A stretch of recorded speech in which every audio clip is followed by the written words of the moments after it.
Hello everyone, I welcome you all on the Indo Pathshala. I am Priyanka. हम लोग SSC CGL CPO CHSL की जो एक सीरीज स्टार्ट की हुई है, तो ये हमारा सेट नंबर 7 है। इससे पहले हम थोड़ा सा रेगुलर नहीं थे, बट इसके बाद में हम बहुत रेगुलर बेसिस पे ये सेशन करेंगे। ठीक है, कोशिश करते कि अच्छे सारे सेट्स लगाएं। एक सेट के अंदर 30 क्वेश्चंस होते हैं, तो मतलब है कि 1000-2000 क्वेश्चन तो बढ़िया तरीके से हम प्रैक्टिस करने वाले हैं इसके अंदर। ठीक है, तो बिना किसी देरी के हम करते हैं हमारा आज का सेशन शुरू। तो देखिए, सबसे पहले हम कुछ स्टैटिक जीके के क्वेश्चंस जो हैं वो डिस्कस करेंगे आज। Sattriya dance form is famous in which of these states? Sattriya नृत्य शैली इनमें से किस राज्य में प्रसिद्ध है? तो ये किस में है? असम के अंदर है। तो अब हम देखते हैं इसकी बेसिक कुछ इंफॉर्मेशन। तो देखिए, सत्रिया डांस ओरिजिनेट हुआ 17 में। 17 क्या एक मोनेस्ट्री है, as a part of new Vaishnavite movement. Vaishnavite में विष्णु जो भगवान है उनकी वो की जाती थी, और ये स्टार्ट किसने? शंकर देव। अब जो ये देखिए, अभी आपका जो भक्ति मूवमेंट वाला है ना, उससे भी ये चीज कनेक्ट हो रही है। शंकर देवा जो थे वो किस चीज से रिलेटेड थे? वैष्णविज्म से रिलेटेड थे। ठीक है, वो कहाँ से थे? वो असम से थे। ठीक है, तो उसी से रिलेटेड ही ये सत्रिया डांस है। ये क्या है? Sattriya was given the status of A classical dance. ये क्या है? क्लासिकल डांस भी है इन द ईयर 2000 में। और कौन देता है क्लासिकल डांस का जो स्टेटस है? वो कौन देता है? वो संगीत नाटक अकेडमी। ठीक है, संगीत नाटक अकेडमी। तो आपके कितने सारे पॉइंट्स इसमें से क्लियर हुए हैं कि यहाँ वैष्णवाइट मूवमेंट का पार्ट था ये। ठीक है, शंकरादेवा ने शुरू किया। ठीक है, क्लासिकल डांस है। 2000 में इसको स्टेटस दिया गया। संगीत नाटक अकेडमी जो है वो ये स्टेटस देती है। ठीक है, आई होप आपकी बेसिक चीजें क्लियर हो गई होंगी। ठीक है, उसके बाद में हम बढ़ते हैं कुछ और इसको इन डेप्थ समझने के लिए कुछ इंपॉर्टेंट फैक्ट्स देखते हैं। सत्रिया क्या है? क्लासिकल डांस है। ओरिजिनेट हुआ 15th सेंचुरी में मोनेस्ट्रीज, असम की मोनेस्ट्रीज के अंदर में। ठीक है, क्रिएट किया महापुरुष शंकरा देवा ने, जो कि वैष्णव संत थे, असम के रिफॉर्मर थे। ठीक है, as a way to separate the Vaishnav faith. Vaishnav जो एक मतलब एक वो था, जैसे कि कोई राम की पूजा करते हैं, कोई कृष्ण की करते हैं, तो उस तरीके से वैष्णवा ये फेथ थी। ठीक है, उसके बाद में देखिए, the dance is named Sattriya. इसको सत्रिया नाम क्यों दिया गया? Because of its religious character. इसका एक रिलीजियस कैरेक्टर और एसोसिएशन विद द सतराज। सतराज क्या है? सतराज का मीनिंग क्या है? वैष्णवा मोनेस्ट्रीज। इस वजह से इसका नाम सत्रिया जो है वो नाम दिया गया। सत्रिया क्या है? एक डिवोशनल डांस है।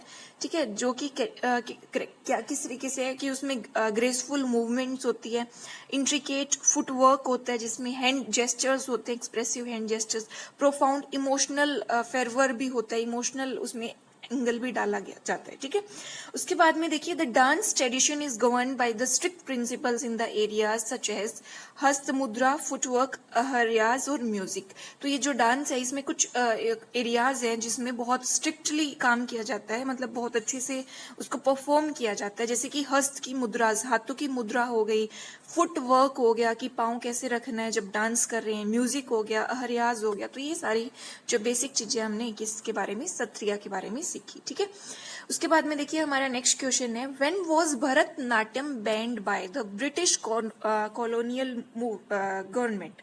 ब्रिटिश औपनिवेशिक सरकार द्वारा भरतनाट्यम पर कब प्रतिबंध लगाया गया था? अब देखिए, भरतनाट्यम एक डांस है, आपको पता है। ठीक है, बहुत पुराना ये डांस है। तो इसको बैन कर दिया था ब्रिटिश कॉलोनियल गवर्नमेंट ने। जब इंडिया कॉलोनी थी ब्रिटिशर्स की, तो इस पे बैन लगा दिया गया था। तो ये लगाया था 1910 के अंदर, 1910 में, 1910 में। ठीक है, तो देखिए, भरतनाट्यम क्या है? एक तो तमिलनाडु का है। ये पॉइंट आपको बिल्कुल टिप्स पर होना चाहिए। It traces origins back to the Natya Shastra. इसका हमें ओरिजिन भरतनाट्यम का कहाँ मिलता है? नाट्य शास्त्र में मिलता है। ठीक है, नाट्य शास्त्र में। An ancient treatise on theatre written by the mythic priest Bharata. ठीक है, इसको माना जाता है कि इसको किसने एक उसमें लिखा है? किसने? भरत एक मुनि है, भरत मुनि, उन्होंने इसको लिखा है। ठीक है, तो ये हमने भरतनाट्यम के बारे में देखा। इसको 1910 में क्या कर दिया था? बैन कर दिया था, और ये तमिलनाडु से है। उसके बाद में देखिए, which of the following is a folk dance from the state of Maharashtra? निम्नलिखित में से कौन सा महाराष्ट्र राज्य का लोक नृत्य है? ठीक है, तो इसमें से क्या रहेगा? धंगड़ी गजा। धंगड़ी गजा जो है वो महाराष्ट्र का फोक डांस रहेगा। अब हम महाराष्ट्र के कुछ और फोक डांसेस की अगर हम बात करें तो देखिए, महाराष्ट्र का लावणी, लावणी, ठीक है, हो गया। पोवड़ा हो गया, पोवड़ा डांस। कोली हो गया, कोली, ठीक है। उसके बाद में वाघ्या मुरली हो गया, वाघ्या मुरली। और एक हमने धंगड़ी गजा देखा। उसके बाद में अगर हम बात करें गुजरात की, तो गुजरात में डांडिया हो गया, ठीक है, बहुत फेमस है। गरबा हो गया, ये भी बहुत फेमस है। भावई हो गया, तिपणी हो गया, और डांग। ये सब जो है ये हमारे महाराष्ट्र और गुजरात के फेमस फोक डांसेस हैं। बड़े ही क्वेश्चन आते हैं फोक डांस से, इसी वजह से मैंने 4-5 क्वेश्चन जो हैं वो फोक डांस से ही उठाए हैं। हर एक सेट में, चाहे वो CHSL हो, CPO हो, CGL हो, स्टेनोग्राफर हो, जेई का एग्जाम हो, हर किसी में डांस अगर स्टैटिक जीके से क्वेश्चन उठा रहा है एग्जामिनर, तो फोक डांस से question maximum of the time बनता ही बनता है। तो ये सारे आपको याद करने हैं, ठीक है। इसमें कुछ नहीं हो सकता, समझने का कुछ नहीं है, याद ही करने पड़ेंगे। उसके बाद में देखिए, what is one act play of Sattriya called. Sattriya के एकांकी नाटक को क्या कहा जाता है, ठीक है। तो इसको अंकिया नाट कहा जाता है। हमने अभी सत्रिया के बारे में पढ़ा, तो देखिए, it is a form of Sattriya that involves musical drama और प्ले। ये एक फॉर्म है सत्रिया की जिसमें म्यूजिकल ड्रामा और प्ले होता है। It was initially written in Brajavali, ठीक है। स्टार्टिंग में इसको किसमें लिखा था, ब्रजावली, ब्रज भाषा, ब्रजावली में। And Assamese Maithili hybrid language, कौन सी लैंग्वेज है जिसमें असमीज, असम लैंग्वेज और मैथिली लैंग्वेज, इन दोनों लैंग्वेज का क्या है, एक मिक्सचर है, हाइब्रिड लैंग्वेज है। कौन, ब्रजावली। इसमें इसको स्टार्टिंग में लिखा गया था, एक एक्ट है ये, एक एक्ट है, one act play of Sattriya, उसको अंकिया नाट बोला गया। इट ऑल्सो नोन एज भावना, इसको भावना भी बोला जाता है। It tells stories about the Lord Krishna, ठीक है। तो इसमें लॉर्ड कृष्णा के बारे में स्टोरीज जो है वो लिखी गई हैं इस नाटक के अंदर, ठीक है। और इस नाटक का नाम क्या है, अंकिया नाट, ठीक है। उसके बाद में देखिए, The origin of most of the classical dance forms of India is, Bharat के अधिकांश शास्त्रीय नृत्य रूपों की उत्पत्ति है, ठीक है। जो अधिकांश शास्त्रीय नृत्य रूप के जो शास्त्रीय नृत्य है, क्लासिकल डांस जो है, उनकी उत्पत्ति कहाँ से मानी गई है, कौन से उसमें से मानी गई है, तो ये नाट्य शास्त्र में मानी गई है। देखिए, द नाट्य शास्त्र संस्कृत टेक्स्ट है। ये कौन सा टेक्स्ट है, संस्कृत टेक्स्ट है। किसके ऊपर है, ये है डांस, आर्ट और म्यूजिक के ऊपर है। इसको कंपाइल किसने किया था, भरत मुनि। नाट्य शास्त्र, ठीक है, नाट्य शास्त्र के अंदर है सारा क्लासिकल डांस का ओरिजिन। लिखा किसने, भरत मुनि ने लिखा है। The text consist of 36 chapters, इसमें 36 चैप्टर्स है with the cumulative total of the 6000 poetic versus. 6000 इसमें वर्सेस हैं, लाइनें हैं, ठीक है। डिस्क्राइब करती हैं वो वेरियस परफॉर्मेंस आर्ट्स को डिस्क्राइब करती है, ठीक है। तो ये सारी चीजें हमारी इसमें रहेंगी। उसके बाद में देखिए, जस्ट ए मिनट, इसका क्वेश्चन कहाँ गायब हो गया। इसमें क्वेश्चन क्या था, मैं आपको वैसे बता देती हूँ कि जो हमारी इंडस वैली सिविलाइजेशन है उसके अंदर कौन सी सिटी है। मैं लिखती हूँ कि IVC में कौन सी पोर्ट सिटी है, हमें ये बताना है, पोर्ट सिटी कौन सी है, ठीक है। सिंपली यही है। तो इसमें क्या रहेगा, हमारा लोथल रहेगा, ठीक है। तो देखिए, the Lothal is one of the most prominent cities of the ancient Indus valley civilisation. Ancient civilisation की प्रोमिनेंट सिटीज में से आता है कौन, लोथल, ठीक है। Located on the Bhal region of the modern Gujarat. इस तरीके से हमारा इंडिया है, तो गुजरात वाले पोर्शन में हमारा लोथल सिचुएटेड है, ठीक है। और कहाँ, किस टाइम में, ये 3700 BCE के अंदर हमें इसका एग्जिस्टेंस देखने को मिलता है। पोर्ट सिटी कौन सी है, लोथल है, ये हमें इसमें बताना था, ठीक है। ये देखिए, ये क्वेश्चन अभी यहाँ पे दिख रहा है। उसके बाद में देखिए, which of the following is false as per the Vedic theory. वैदिक सिद्धांत के अनुसार निम्नलिखित में से कौन सा असत्य है, हमें फॉल्स स्टेटमेंट बतानी है वैदिक थ्योरी के अकॉर्डिंग, ठीक है। तो इसमें क्या रहेगा, हमारा आंसर नंबर C, ब्राह्मणास और पृष्ठ जो हैं, जो ब्राह्मण, जैसे 4 वो थे, ब्राह्मण, शूद्र, क्षत्रिय, वैश्यास, तो वो उनका एग्जिस्टेंस जो है, ओरिजिन जो है वो अलग अलग जगह से बताया था कि पुरुषा के अलग अलग पोर्शन में से है। तो फॉल्स कौन सा है कि पुरुषा के कान में से उनका ओरिजिन है। तो ये स्टेटमेंट क्या हो जाएगी, रोंग हो जाएगी। क्यों हो जाएगी रोंग, इसका एग्जिस्ट ओरिजिन कहाँ से है, उनका ओरिजिन उनके माउथ से है। देखिए, ब्राह्मणास और पृष्ठ जो है केम फ्रॉम पुरुषाज ईयर, ये स्टेटमेंट गलत है। एक्सप्लेनेशन देखिए, ब्राह्मण्स और प्रिस्ट जो है came from the Purusha's mouth, वो पुरुषाज के माउथ से, मुंह से उनका क्या हुआ था, ओरिजिन हुआ, तो ब्राह्मण वहां से आए थे। और अगर हम क्षत्रियास की बात करें, जो वॉरियर्स हैं, योद्धा हैं, क्षत्रिय हैं, वो कहाँ से हैं, आर्म्स, पुरुषास की आर्म्स बाजुओं में है, ठीक है। वैश्यास कहाँ पे, थाइज में पुरुषास की, ठीक है। तो ये सारी चीजें हमें इसमें देखनी है, ठीक है। उसके बाद में देखिए, in which of the following states were lord Mahavira born, Mahavir भगवान महावीर का जन्म निम्नलिखित में से किस राज्य में हुआ था, ठीक है। तो ये हुआ था बिहार में। देखिए, in the Jain tradition it was accepted that Mahavira was born, कब उनका बर्थ कब हुआ था, 6th सेंचुरी बीसी में हुआ, into a royal Kshatriya Jain family, Jain family में जैनिज्म का है वो तो हमें समझ में आ ही रहा है, क्षत्रिय थे ये, और प्रेजेंटली वो कहाँ पर है, बिहार के अंदर है, ठीक है। इसमें 24, अगर हम जैनिज्म की बात करें तो 24 इसमें क्या है, तीर्थंकर है। जो सबसे लास्ट में कौन थे, महावीरा थे। फर्स्ट वन कौन थे, ये आपको कॉमेंट सेक्शन में बताना है, ठीक है। उसके बाद में देखिए, अब हम हमारा नेक्स्ट क्वेश्चन देखते हैं। What is famous for outstanding specimens of the Buddhist art and architecture belonging to the period between the 3rd century BC and the 12th century AD, कि इनमें से कौन सी, अब हम एक बार हिंदी में इसको पढ़ते हैं, कि कौन सी बौद्ध कला और वास्तुकला के उत्कृष्ट नमूनों के लिए प्रसिद्ध है।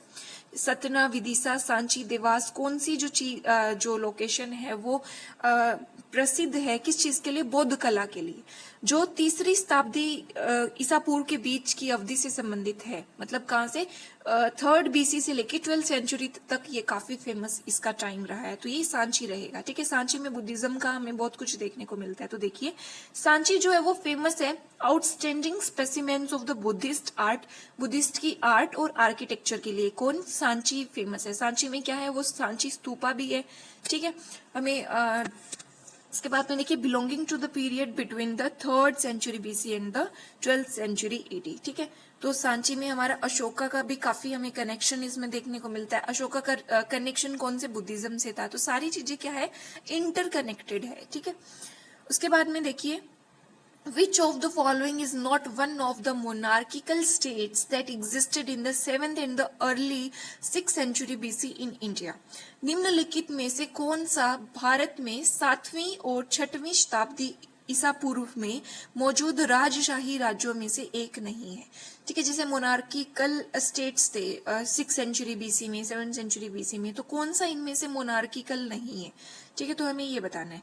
तो कौन सा, कोसाला जो है वो मोनार्किकल नहीं है, बाकी सारे कौन से ये सारे कौन से रहेंगे, ये मोनार्किकल रहेंगे, ठीक है। राजशाही इसमें रहेगा, ठीक है। According to the Puranas and the Ramayana epic, Ayodhya की कैपिटल थी कौन सी, कुशाला। कुशाला क्या है, अयोध्या की कैपिटल है during the reign of Ikshvaku and his descendants.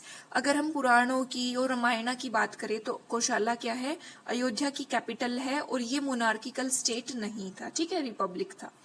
उसके बाद में देखिए, as per the constitution of India, अगर हम भारत के संविधान के अनुसार, panchayat eight intermediate level may not be constituted in a state having a population not existing. Bharat के संविधान के अनुसार निम्न से अधिक जनसंख्या वाले राज्य में मध्यवर्ती स्तर पर पंचायतों का गठन नहीं किया जा सकता, कि इनमें से कितनी लाख तक की अगर पॉपुलेशन होगी तो वहां पर क्या होगा, इंटरमीडिएट जो लेवल होता है पंचायत सिस्टम में 3 लेवल होते हैं, तो उसमें से जो इंटरमीडिएट बीच वाला जो लेवल है वो नहीं होगा।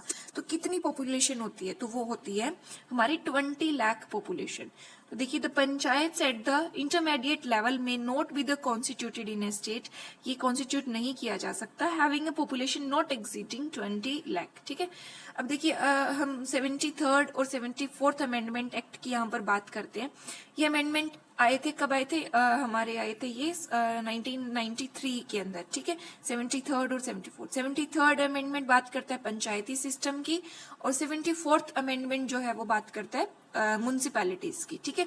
इसके अंदर जो हमारा जो एक सिस्टम है फेडरेशन का, जैसे सेंट्रल सिस्टम होता है, उसके बाद में हमारा स्टेट सिस्टम होता है, ठीक है, सेंटर हो गया, स्टेट हो गया, और फिर 3 टायर इसको बना दिया गया था, 3 टायर, ठीक है। इस 3 टायर लेवल की बात किसने की है? महात्मा गांधी जी ने भी इसकी बात की है, ठीक है। 3rd लेवल क्या है? पंचायत और म्यूनिसिपैलिटीज।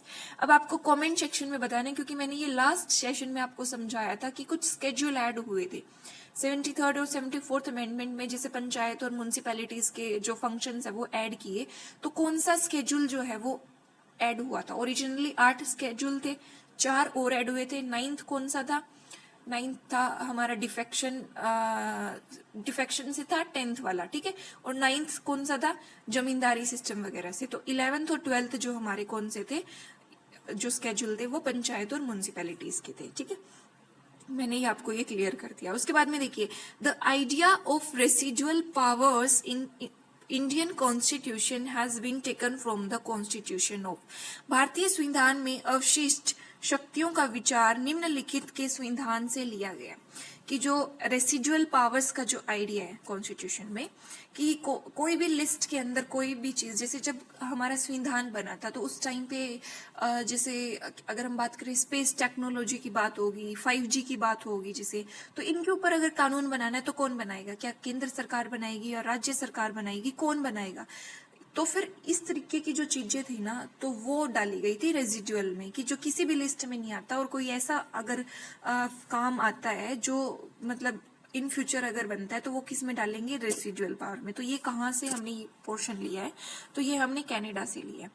तो देखिए हम बात करते हैं, the idea of residual powers in Indian constitution has been borrowed from the Canada. Article number 248 जो है उसका part number 2 of the Indian constitution, Parliament has exclusive power to make any law with respect to any matter not enumerated in the list 2 and the 3, ठीक है। जो list number 2 जो state list में भी नहीं है, कॉन्करेंट लिस्ट में भी नहीं है, किसी भी लिस्ट में नहीं है, ऐसे मैटर पर पार्लियामेंट के पास में, पार्लियामेंट मतलब सेंट्रल गवर्नमेंट के पास में पावर है कि वो क्या कर सकते हैं? एक्सक्लूसिव पावर है, सिर्फ उसी के पास में ये पावर है कि वो किसी भी मैटर पर जो इन लिस्ट में नहीं है उसमें क्या करेगी? कानून बना सकती है, ठीक है। उसके बाद में देखिए, which of the following articles of the constitution of India deals with the uniform civil code. बहुत बार रिपीट होता है ये क्वेश्चन, बहुत इंपॉर्टेंट है, ठीक है। तो देखिए, भारत के संविधान का निम्नलिखित में से कौन सा अनुच्छेद समान नागरिक संहिता से संबंधित है? ठीक है, तो आर्टिकल नंबर 44।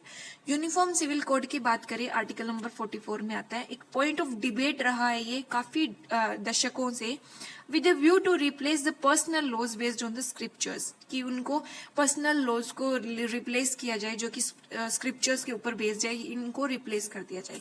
अब हम बात करें, आर्टिकल नंबर 44 है, तो मतलब ये कहाँ लाई कर रहा है? आर्टिकल नंबर 36 से लेकर 51 तक हमारे क्या आते हैं? DPSPs आते हैं, directive principles of the state policy, ठीक है। हमने DPSP का कॉन्सेप्ट कहाँ से लिया है ये आप कमेंट सेक्शन में मुझे बताने वाले हैं, ठीक है। उसके बाद में देखिए 44 जो है वो हमें बात करता है किसके बारे में? Uniform civil code. Uniform civil code कौन से स्टेट में लागू है? गोवा के अंदर है, ठीक है। गोवा के अंदर एक तरह के समान जो है वो कानून एक तरीके से है, स्क्रिप्चर्स के ऊपर बेसिस नहीं है, हर एक रिलीजन के कॉमन सेम लॉज हैं, ठीक है। तो ये हमारी इसमें चीज हो गई क्लियर। उसके बाद में देखिए, in the year 1978 which amendment eliminated the right to acquire, hold and dispose of property as a fundamental right। वर्ष 1998 में कौन से संशोधन ने मौलिक अधिकार के रूप में संपत्ति के अधिग्रहण, धारण और निपटान के अधिकार को समाप्त कर दिया था? कि जो राइट टू प्रॉपर्टी है ना, उसको एलिमिनेट कर दिया, उसको खत्म कर दिया 1978 में। तो कौन सा अमेंडमेंट हुआ था ये हमें बताना है।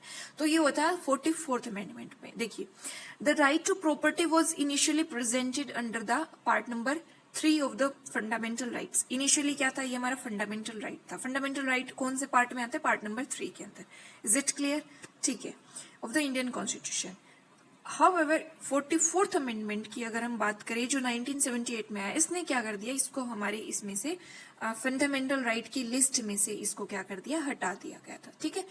फंडामेंटल राइट्स हमारे कितने हैं, कहाँ से कहाँ तक रहे? 13 से हमारे 35 तक हमारे फंडामेंटल राइट्स हैं, ठीक है।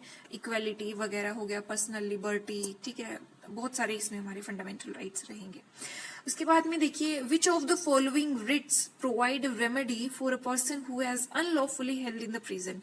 ऐसी कौन सी रिट है जो एक इंसान को, एक व्यक्ति को, मतलब एक उसके हक की पावर देता है कि उसको अगर गलत तरीके से, गैर कानूनी तरीके से अगर जेल में रखा जाए तो वो रिट उसके द्वारा लगाई जा सकती है। तो ये रहता है हैबियस कॉर्पस। देखिए, हैबियस कॉर्पस जो है एक recourse in the law through which a person can report unlawful detention और इम्प्रिजनमेंट टू द कोर्ट। अगर किसी को गलत तरीके से, गैर कानूनी रूप से अगर किसी को जेल में रखा जा रहा है तो वो इंसान रिट लगा सकता है हैबियस कॉर्पस की। ठीक है, ये उसका मौलिक अधिकार है, फंडामेंटल राइट है। आर्टिकल नंबर 32 में, राइट टू कॉन्स्टिट्यूशनल रेमेडीज में 5 हमारी रिट्स है। तो उस रिट में से एक क्या है, हैबियस कॉर्पस है। बहुत इंपॉर्टेंट रिट है हमारा, बहुत इंपॉर्टेंट फंडामेंटल राइट है ये। उसके बाद में देखिए, the theory that dinosaurs were driven to extinction by the aftermath of a large asteroid impact on earth was given by. यह सिद्धांत कि डायनासोर पृथ्वी पर एक बड़े क्षुद्र ग्रह प्रभाव के परिणाम स्वरूप विलुप्त हो गए थे, कि कोई एक बहुत एस्टेरॉइड आके गिरा पृथ्वी पे और उसकी वजह से क्या हो गया, डायनासोर्स जो है वो खत्म हो गए, उनका मतलब क्या हो गया, विलुप्त हो गए वो। तो ये थ्योरी जो है वो किसने दी है, ये हमें बताना है। तो ये दी है लुइस एल्वारेज ने। तो देखिए, the theory that dinosaurs were driven to extinction, वो विलुप्त हो गए by the aftermath by the large asteroid impact, कि एक बहुत बड़ा एस्टेरॉइड आया, आके अर्थ पे टकराया और उस वजह से डायनासोर्स खत्म हो गए। ये किसने दिया, लुइस एल्वारेज ने दिया। अब हम एल्वारेज की बात करें तो ये कौन है, ये अमेरिकन फिजिस्ट है, इन्वेंटर है, प्रोफेसर है, और इनको 1968 में नोबेल प्राइज दिया गया था फिजिक्स के अंदर में। ठीक है, उसके बाद में देखिए, what is the term used to describe the angular distance of a place north or south of the equator, Earth's equator। ठीक है, तो पृथ्वी के भूमध्य रेखा, जो इक्वेटर है, भूमध्य रेखा है, उसके उत्तर या दक्षिण में किसी स्थान की कोणीय दूरी, जो कोणीय दूरी है, एक एंगुलर डिस्टेंस है, का वर्णन करने के लिए कौन से शब्द का प्रयोग किया गया, तो ये किया गया लैटिट्यूड।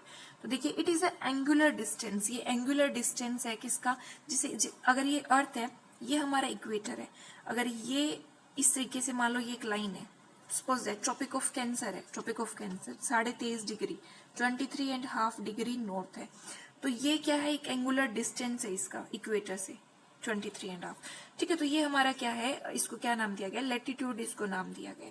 और of the equator of Celsius express इसको डिग्री और मिनट्स में किया जाता है। अब हम इम्पोर्टेंट अगर कुछ लैटिट्यूड्स की बात करें तो देखिए, ये हमारा इक्वेटर है। ठीक है, देखिए ये इक्वेटर है, 23.5 पे ट्रॉपिक ऑफ कैंसर, 23.5 साउथ पे ट्रॉपिक ऑफ कैप्रिकॉन। ठीक है, ये हमारा आर्कटिक ट्रॉपिक ऑफ, ये आर्कटिक हो गया, आर्कटिक, और ये हमारी वो हो गई साउथ वाली कैप्रिकॉन।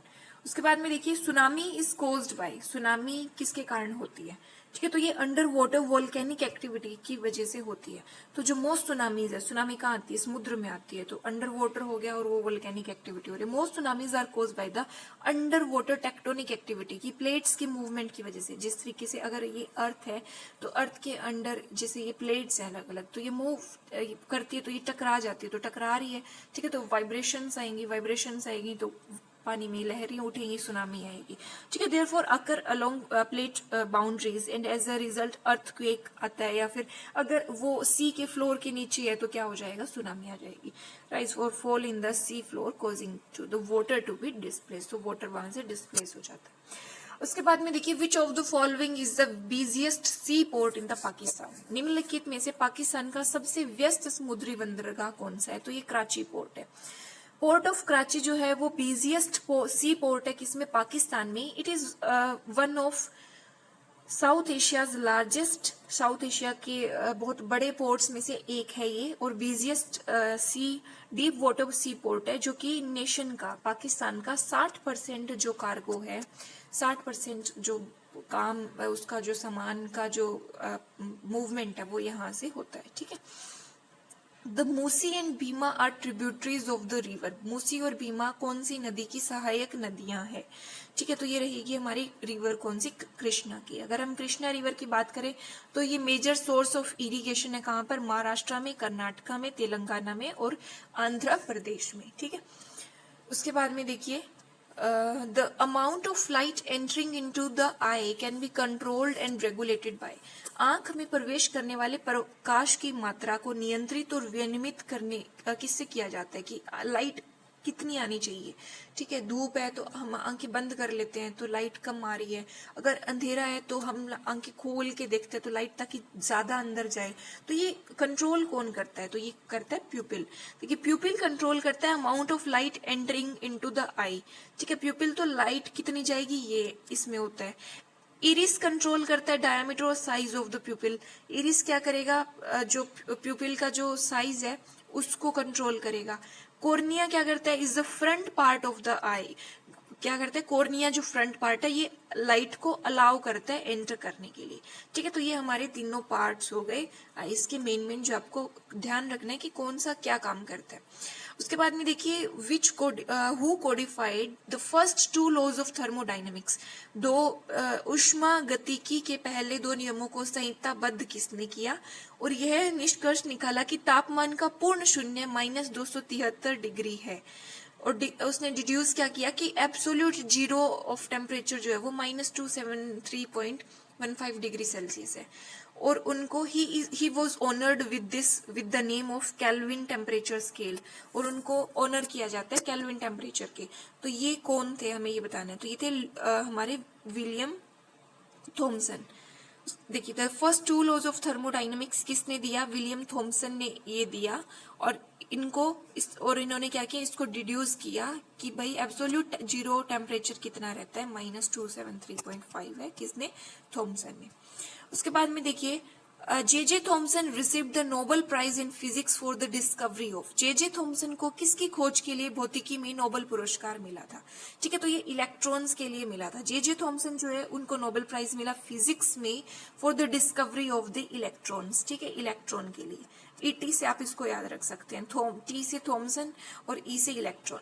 ठीक है, प्रोटॉन किसने किया था, अब ये इंपॉर्टेंट है, अब आप देखिए ईटी इलेक्ट्रॉन जो होता है वो किसने किया, थॉमसन ने किया। प्रोटॉन जो होता है वो पीआर। ठीक है, प्रियंका से आप पीआर से याद रख सकते हैं। प्रोटॉन का क्या हो जाएगा, रदरफोर्ड हो जाएगा। न्यूट्रॉन की बात करें हम तो ये क्या रहेंगे हमारे, जेम्स चैडविक्स ने। एनसी से आप याद रख सकते हैं। ठीक है, ईटी पीआर एनसी। ठीक है, एन से न्यूट्रॉन। अब हम अगर इलेक्ट्रॉन एटम की बात करें, ठीक है, तो एटम के बाहर इस तरीके से सेल्स होते हैं। ठीक है, तो सेल्स में यहाँ पे ये जो क्या रहेगा, इलेक्ट्रॉन जो है, इलेक्ट्रॉन ईटी जो थॉमसन ने इन्वेंट किए थे इलेक्ट्रॉन, ये यहाँ पर घूमते रहते हैं। ठीक है, ये हो गया। जो हमारा बीच में न्यूक्लियस है, न्यूक्लियस के अंदर क्या रहेगा, प्रोटॉन रहेगा और न्यूट्रॉन रहेगा। ठीक है, प्रोटॉन और न्यूट्रॉन। प्रोटॉन में क्या होता है, पॉजिटिव चार्ज होता है, इलेक्ट्रॉन नेगेटिवली चार्ज होता है। न्यूट्रॉन जो है वो हमारे न्यूट्रल होते हैं, वो उस पर कोई चार्ज नहीं होता। ठीक है, और प्रोटॉन और न्यूट्रॉन मिलके जो है वो एटम का क्या करते हैं, मास बनाते हैं। जो टोटल मास होता है ना वो इन दोनों के सम के बराबर, मतलब इन दोनों का सम होता है, किसका, प्रोटॉन का और न्यूट्रॉन का। इलेक्ट्रॉन में कुछ खास वजन होता नहीं है। ठीक है, उसके बाद में देखिए मेटल ऑक्साइड जो है वो नेचर में कैसे होते हैं, तो वो नेचर में बेसिक होते हैं। अब देखिए मेटल ऑक्साइड की बात करें, basic in nature, for example magnesium oxide जो वो एक मेटेलिक ऑक्साइड है, it will be basic because adding water. अगर हम जैसे मैग्नीशियम है, अगर हमने उसको H2O वाटर इसमें ऐड कर दिया तो ये क्या बना देगा, MgOH2। ठीक है, इसकी वैलेंसी कितनी है, 2 है मैग्नीशियम की, तो ये 2 यहाँ पे लग जाएगा। ठीक है, तो और जो कि फिर मैग्नीशियम जैसे हाइड्रोक्साइड बनाई, मैग्नीशियम हाइड्रोक्साइड, तो ये क्या है, बेस है। ठीक है, तो ये आपको ध्यान रखना है।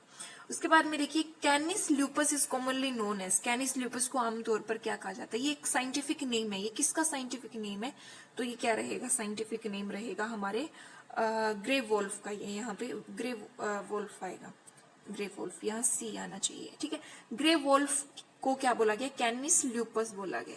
तो wolf Canis also known as grey wolf, timber wolf, tundra wolf इसको बोलते हैं।